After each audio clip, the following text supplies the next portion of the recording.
25শে March কাল রাতে ঢাকার নিরীহ মানুষের উপর হঠাৎই হামলে পড়ে ইয়াহিয়ার হানাদার বাহিনী। অপারেশন সার্চ লাইটের নামে রাজারবাগ পুলিশ লাইন, ঢাকা বিশ্ববিদ্যালয় ও পিলখানায় চলে নির্বিচারে হত্যা।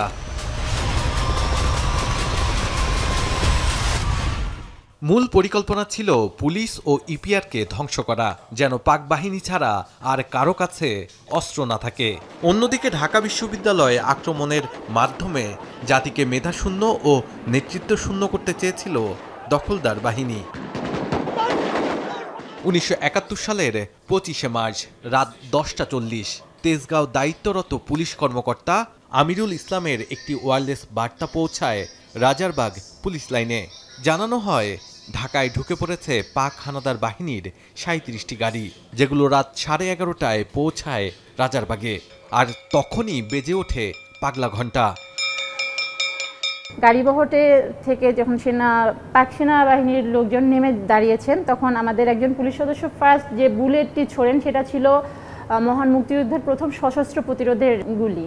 একজন কনস্টেবল ছিলেন আব্দুল আলী, সেই পাগলা ঘণ্টাটা বাজায়। সেই পাগলা ঘণ্টার শব্দে সবাই এই পাগলা ঘণ্টার আওয়াজ শুনে একত্রিত হয়, বুঝতে পারে যে যুদ্ধ লেগে গেছে।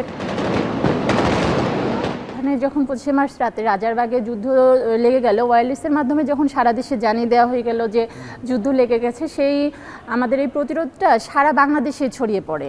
এখানে সকল জেলা শহরগুলো থেকে শুরু করে বিভিন্ন প্রত্যন্ত অঞ্চলেও এই যুদ্ধ ছড়িয়ে পড়ে। মূলত 303 রাইফেল দিয়ে কিন্তু আমরা যুদ্ধ সম্পন্ন করেছি, আমাদের যেটা এখন কিন্তু বাতিল হয়ে গেছে। এই অপারেশনে পুলিশের 751 জন শহীদ হন, যাদের অনেককেই আর খুঁজে পাওয়া যায়নি। মুক্তিযুদ্ধের প্রথম শহীদরা এখানেই শায়িত আছেন। আর এখান থেকেই হয়েছিল 1971 সালের 25শে মার্চ কাল রাতের প্রথম যে প্রতিরোধ, সেই প্রতিরোধ করেছিল পুলিশেরা। আর এখান থেকেই প্রথম শহীদের ঘোষণা আসে। এরপরেই এই মুক্তিযুদ্ধ ছড়িয়ে পড়ে সারা বাংলাদেশে। রাত 12টায় ঢাকা বিশ্ববিদ্যালয়ের জগন্নাথ হল, জহুরুল হক হল, বেগম রোকেয়া হল সহ শিক্ষকদের আবাসিক এলাকায় হামলা শুরু হয়। অপারেশন সার্চ লাইটেরই একটা অংশ হিসেবে তারা ঢাকা বিশ্ববিদ্যালয়কে টার্গেট করে এবং ঢাকা বিশ্ববিদ্যালয়ের বিভিন্ন হলে, আমরা শুনেছি যে সার্জেন্ট জহুরুল হক হলে তারা আক্রমণ করে, জগন্নাথ হলে আক্রমণ করে, বিশ্ববিদ্যালয়ের শিক্ষকদের বাসায় বাসায় আক্রমণ করে, এখানকার বহু শিক্ষক কর্মচারীকে তারা হত্যা করে। তৎকালীন ইপিআর সদর দফতর পিলখানায় যখন পাকিস্তানিরা পৌঁছায়, তখন সময় 12টা। আগে থেকেই ওয়্যারলেস যন্ত্র বন্ধ করে রাখায় ইপিআর সেনা সদস্যরা কিছু বুঝে ওঠার আগেই মুহুর্মুহুর গুলিতে শহীদ হন।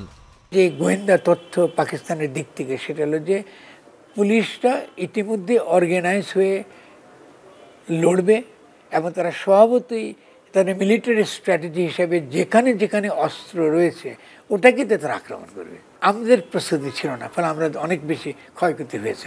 71-এর মতোই 24-এর আন্দোলনও ছিল বৈষম্যের বিরুদ্ধে, যা একই সূত্রে গাথা। দুই প্রেক্ষাপট হলেও শুরুটা হয়েছিল ঢাকা বিশ্ববিদ্যালয় থেকেই। জুলাই গণঅভ্যুত্থান অবশ্যই দ্বিতীয় যুদ্ধ, কিন্তু এই দ্বিতীয় যুদ্ধটা হয়েছে রাষ্ট্র গঠন করবার ব্যর্থতা। এই ব্যর্থতা হয়েছে বলে এটাকে আমরা দ্বিতীয় যুদ্ধ বলছি। 25শে মার্চের গণহত্যার প্রতিবাদ আর প্রতিরোধের মধ্য দিয়ে যে মুক্তিযুদ্ধের সূচনা, তার শেষ হয় 16ই ডিসেম্বর বাংলাদেশের জন্মের মধ্য দিয়ে।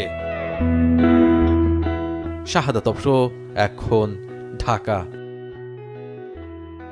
সানবিট সব দিবে সামাল। সানবিট ম্যাজিক প্রেস ডিশওয়াশিং এর মাথা ঘোরানো সলিউশন।